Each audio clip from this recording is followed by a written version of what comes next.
to Motoplex Speedway. I'm Adam Ross with Billy Rouse and Todd Lewis.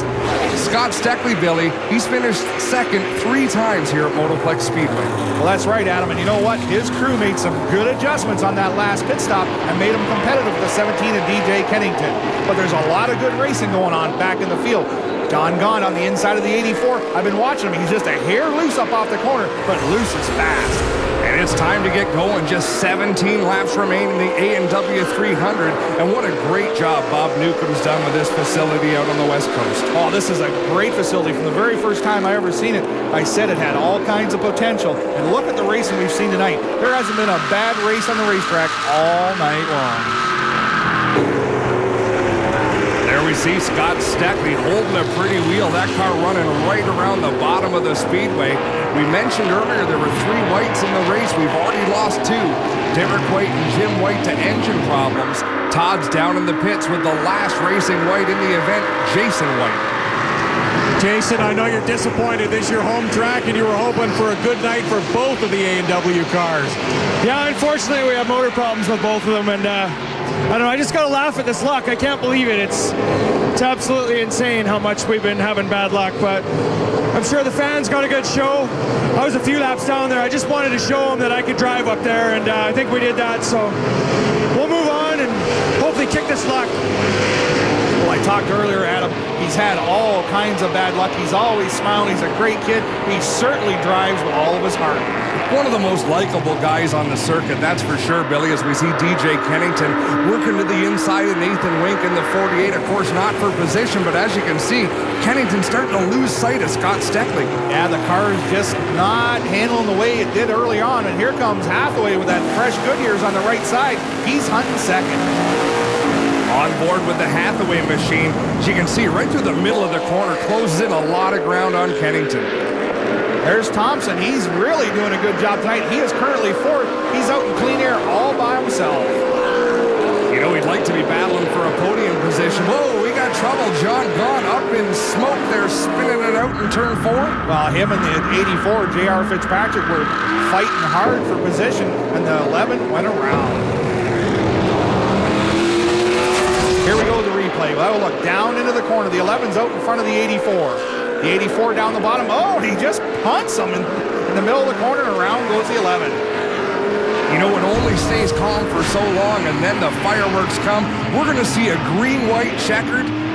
DJ Kennington on the Leland lap leaderboard has led an awful lot of laps tonight. Jason Hathaway had his turn at the front. Kennington back on the top spot for 16 laps. The 3 car with the freshest tires in the racetrack. We'll have to see what happens going on into turn 1. Heading for turn 2. It's going to get tight. Up through the gearbox one more time. Scott Steckly quick on the throttle on the inside. He'll lead the way down into turn 1. Hathaway drops back at the green flag, but man, he charged into the first turn. Kennington covered the bottom real fast and real hard, trying to keep second position. Scott Steckly opening some daylight about a car length out in front of Kennington. White flag is out, 1 more lap to go. The 3 got a great drive up off the corner with that fresh Goodyears, and he's down in the second spot. He'll race side by side with Kennington down the backstretch. Hathaway on the inside has Kennington just about clear. DJ fighting back on the outside. 1 more chance. Hathaway going to take the second spot. Steckly finally going to get his win in Vernon, British Columbia.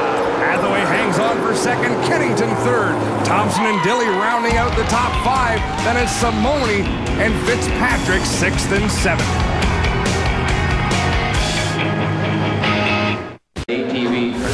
Welcome back to the NASCAR Canadian Tire Series on TSN. Let's send it down to the Whelen winner's circle with Todd. Scott Steckly climbing out of the number 22 Canadian Tire car and waving that checkered flag in the air.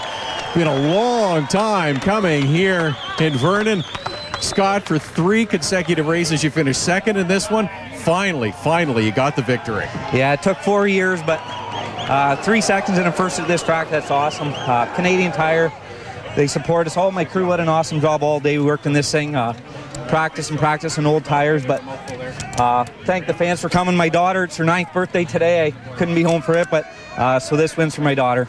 Pretty good reason to celebrate a victory, and a happy birthday to Scott's young daughter. Great job, Scott. Congratulations to the Canadian Tire team. We've seen a little bit of a scuffle in the background between the Kennington and the Hathaway team. I'm sure NASCAR will clean that situation up. Let's take a look at the rest of the top 10. Don Thompson Jr. 4th with Dilly 5th. 6th through 10th, Simone, Fitzpatrick, Gaunt, Wink, and Beauchamp. That means a good bit of money for some of the drivers in the Dodge Mopar Fast 5, Billy. Oh, for sure. We're really appreciative for Mopar putting up the cash. Steckly, Hathaway, Kennington, Dilly, and Beauchamp. But the top 3, all Mopar-powered cars tonight. Our second place finishers with Todd. Jason Hathaway comes up with a second place finish. Now, the question's being asked about the number of tires, and I don't know what kind of perspective you'd have on it from the driver's seat. If you've got a problem, you're coming in. Well, I had a right rear go flat, and you know, that's the way it goes. I mean, you can't run down this straightaway with a flat tire.